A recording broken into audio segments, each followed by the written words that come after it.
do a quick intro and Great. okay, Yeah, fantastic. we're Thank good. you. Appreciate it. So you ready? And I'll just turn it off when I use it, or when I'm done using it, and then turn it back on. Is that okay for your feet? Or do you They want won't it be to able be to hear left on? left on. And then, Okay, yeah, me too. Yeah, yeah. thank you. Okay.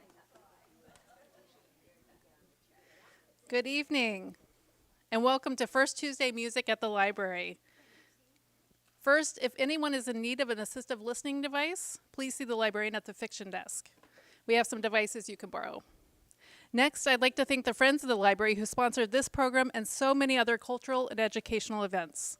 The Friends of the Lake Oswego Public Library is a nonprofit organization dedicated to providing enhanced support for library projects of community interest. Please visit the Friends website to learn about their work, including the Booktique used bookstores and how you can join in supporting the library. Now it is my pleasure to welcome tonight's musical guest, who needs no introduction, Oregon Music Hall of Fame inductee and Lake Oswego resident, John Nilsen.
Good evening. The question is, how old was I when I began studying? Piano? Yeah, piano. Yeah. My guess is 6 years old. It's not a guess. That's the right number. I got lucky. My mom was a private piano teacher. You know, I was born into a household and a family where music was front and center, through my whole life. I don't live with my parents anymore. But yeah, that's what it was. And it was great. I had very little say in the matter. I had to do my practicing. I had to do it.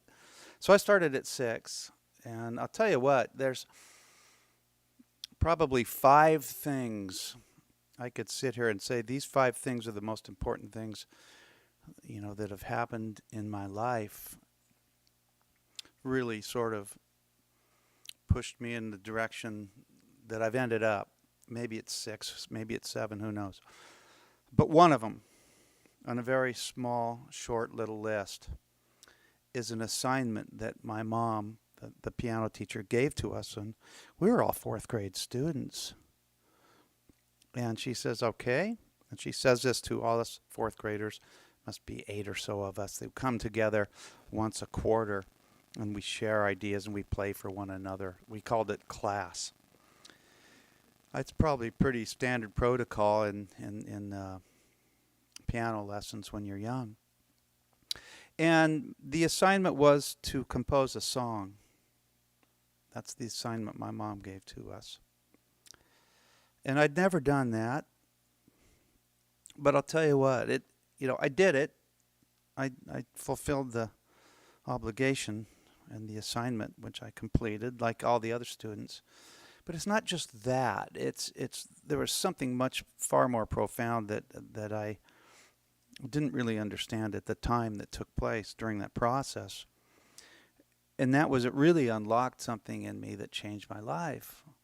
And you've heard of probably a few songs that I didn't write tonight, and you'll probably hear a few more. But if you know anything about me and you know anything about my career and my music and my life, you know that I've basically prioritized being a composer and doing my own thing as opposed to playing other music that we all know and love.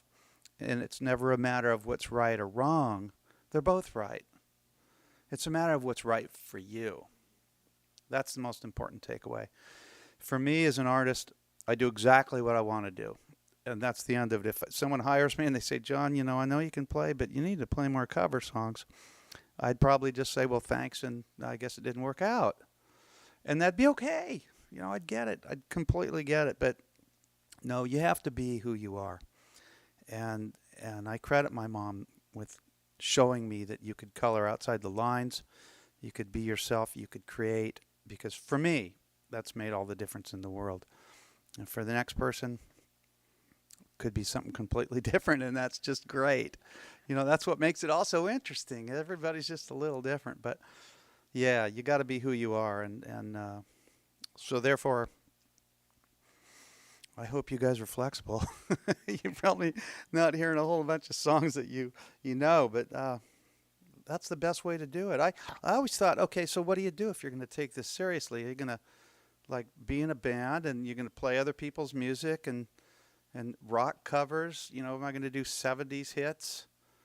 And then I go to make a record and I go, well, what have I been doing the whole time? I've been playing other people's music instead of learning how to craft songs and write music, which is a real thing. So, I saw this Bon Jovi special. And I like Bon Jovi, but I'm not, I was probably 5-6 years too ahead of Bon Jovi to really, I was more of a Zeppelin guy. Stones and Beatles, and they were a little before me, but I gravitated to music so early that I grabbed a hold of them. Zeppelin came in the 70s, and that was really when I was in high school and all that. And this Bon Jovi show, it's a great show, and what a band. Tremendous success, great players, and the whole story. And he says, John Bon Jovi said, he goes, I was in this cover band, and we're in New Jersey, and all of a sudden I realized man, this is a drag. This is not what my vision is. So he quit the band. He goes, I'm going to start a brand new band, and all we're doing is original music. And I'm like, okay, I get that. And have you guys seen the Dylan movie? Okay, well, I won't go into too much detail, but see it. It's great. But Bob Dylan does something in that movie that absolutely gets me and my friends and the people I play music with very excited, put it that way. We just applaud the way he worked out his decision at the pinnacle of that film. His choice. He had a choice, this or this. And the way he went, I'm like, yeah. It's pretty cool. Anyway, it's a great film. You got to go. It's probably still in town.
Thank you, guys. Those last two tunes, those are on a record I did 2 records ago. It's a record called Foreign Films, and this last one, this short little quiet one, is I guess quite representative of what the idea was conceptually. Foreign films isn't about foreign films at all, but what I wanted to do is write what ended up being 18 songs, and I sequenced, assembled them, put them on the record, and I wrote them to sound like a soundtrack. That was the objective. And so it's always changing. 18 songs is a lot of music for a record, but when you think about the fact that probably 5 of those songs are under a minute to a minute and 10, 20 seconds, because they're just little mood shifts like a soundtrack. And most of them, like the song 2 songs ago, is, like a 4-minute song. It was a bunch of fun. Really a fun record to do. I'd never done one quite like it, and brought in the string quartet from the Oregon Symphony, and that was fun too. And so that gave it that orchestral sort of quality that we were after, that might sort of push it in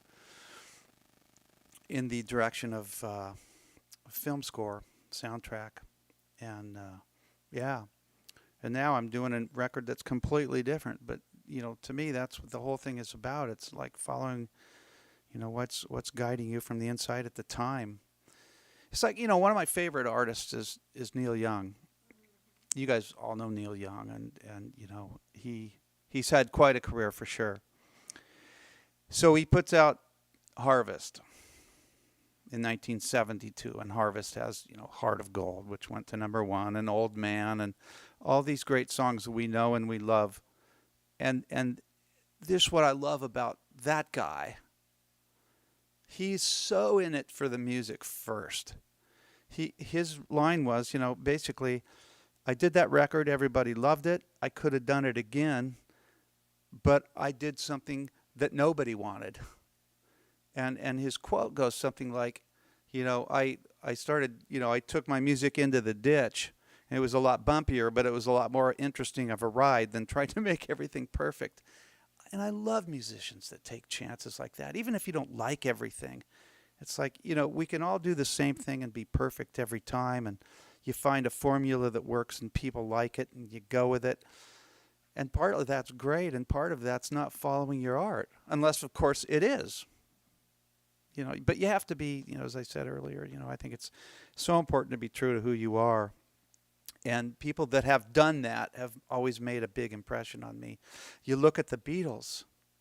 I mean, for us, they were a band for like 63 to 70.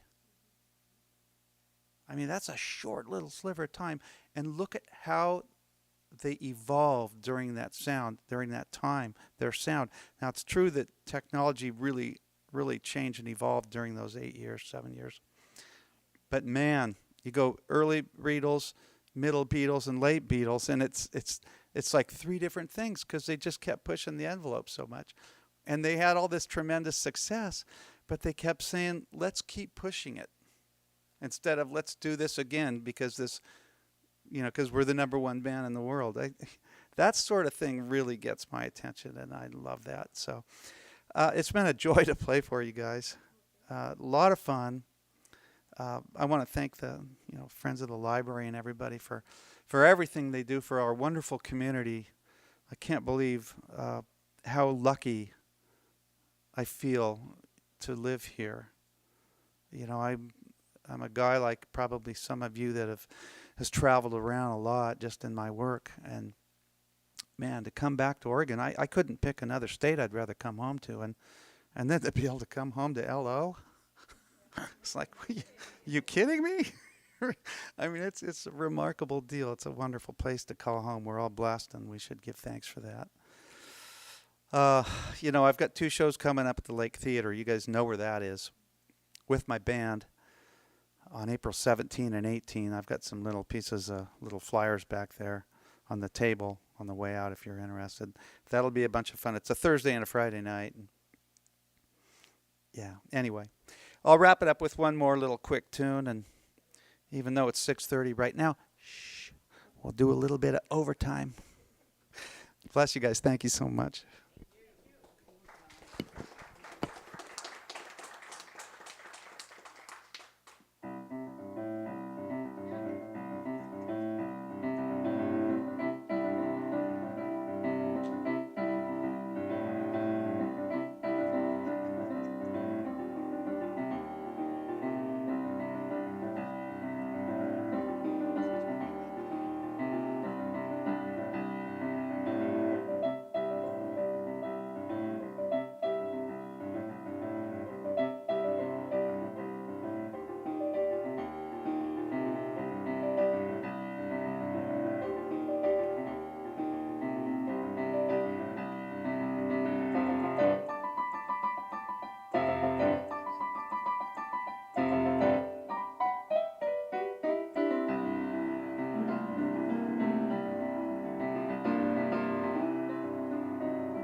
Thank you all for coming out tonight.